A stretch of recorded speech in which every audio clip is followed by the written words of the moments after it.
So, how do you do it? How do you build a global powerhouse from basically nothing? I'm talking about an island with zero resources, a really tense population mix, and an economy that just fell apart overnight. Well, today we're going to deconstruct the strategic architecture of modern Singapore. It's truly a masterclass in nation building, and it was all engineered by its founding Prime Minister, Kuan Yew. You know, this quote right here, it really gets to the core of Lee Kuan Yew's thinking. See, this isn't going to be your typical history lesson. We're doing a systems analysis. We're looking at that strong framework he talks about, the whole interlocking machine of governance, economics, and even social engineering that was designed to take what looked like a fatal weakness and turn it into a massive global advantage.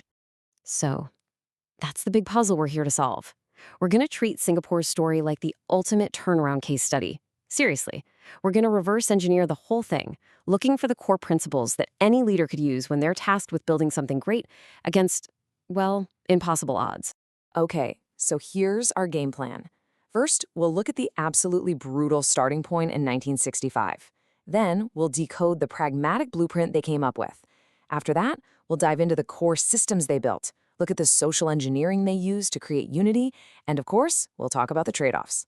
And we'll wrap it all up by distilling it into a leadership playbook you can actually use. All right, first things first. You have to understand this critical fact. Singapore's independence wasn't a celebration. Not at all. It was a traumatic expulsion. In 1965, they were literally kicked out of Malaysia.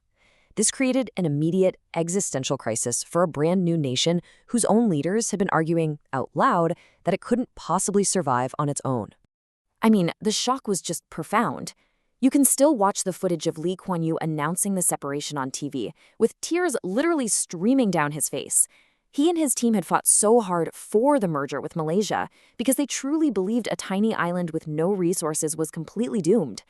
And now, suddenly, they were on their own, facing what looked like certain failure. And look at this table. This isn't just a list of problems, okay?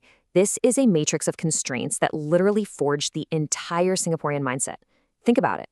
Zero natural resources, deep ethnic tensions, an economy in free fall, hostile neighbors, and basically no military. With zero strategic depth in any direction, survival became the only metric that mattered.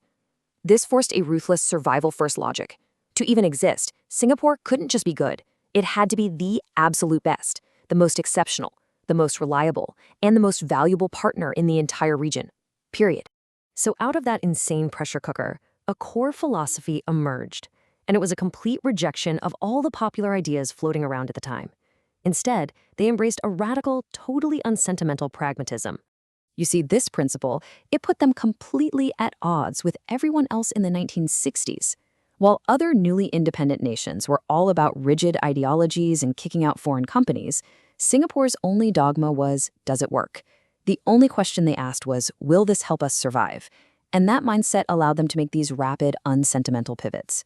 Like, for example, abandoning their first economic model to aggressively welcome the very same multinational corporations that other countries were demonizing.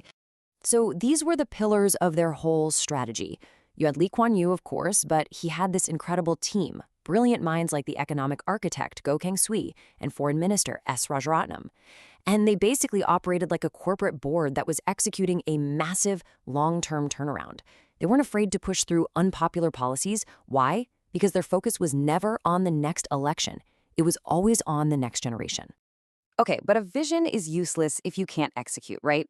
So the leadership took this pragmatic blueprint and translated it into 3 core pillars of action. First, building completely incorruptible systems. Second, developing world-class human capital. And third, executing a really dynamic, multi-stage economic strategy. Lee Kuan Yew knew, deep down, that trust was the nation's single most valuable currency. So the Corrupt Practices Investigation Bureau, or CPIB, was given extraordinary power. It was totally independent of the regular police force, it reported directly to the Prime Minister, and this is the crucial part. It was armed with this incredible legal tool, the presumption of corruption. What does that mean?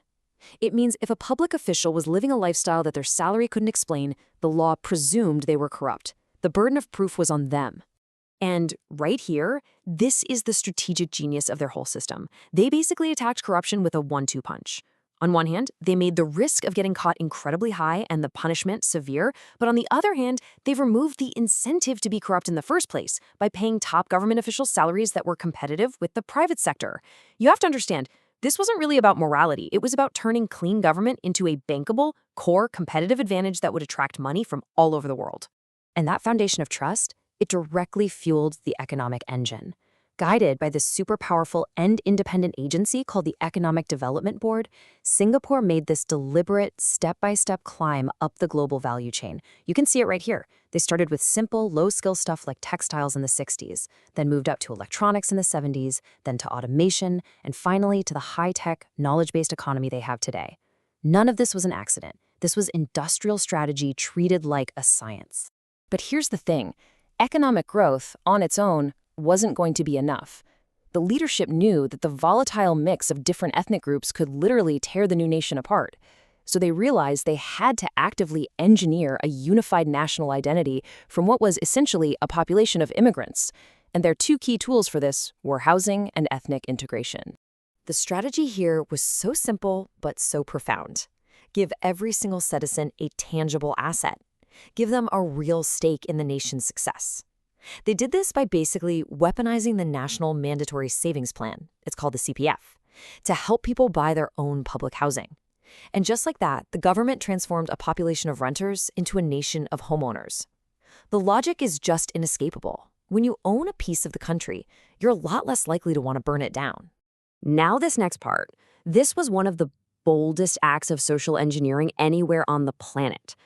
To stop racial ghettos from forming, the very thing that fueled the deadly 1964 riots, the government mandated strict ethnic quotas in every single public housing building. This forced Chinese, Malay, and Indian families to literally live next door to each other, sharing playgrounds and food courts. It ensured daily interaction and made it impossible for any single group to create an enclave. Okay, but we have to be honest here.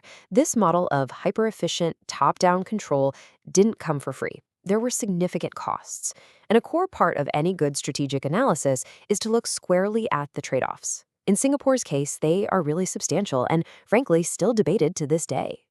For instance, to maintain that stability we talked about, the government placed severe limits on political dissent and freedom of expression.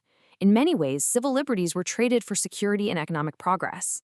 And that successful economic model, it's also led to a widening income gap in a famously high-pressure, high-cost living environment. These are the acknowledged prices that were paid for Singapore's incredible rise. So what's the big takeaway for us today? How do we translate this massive national case study into a universal leadership playbook?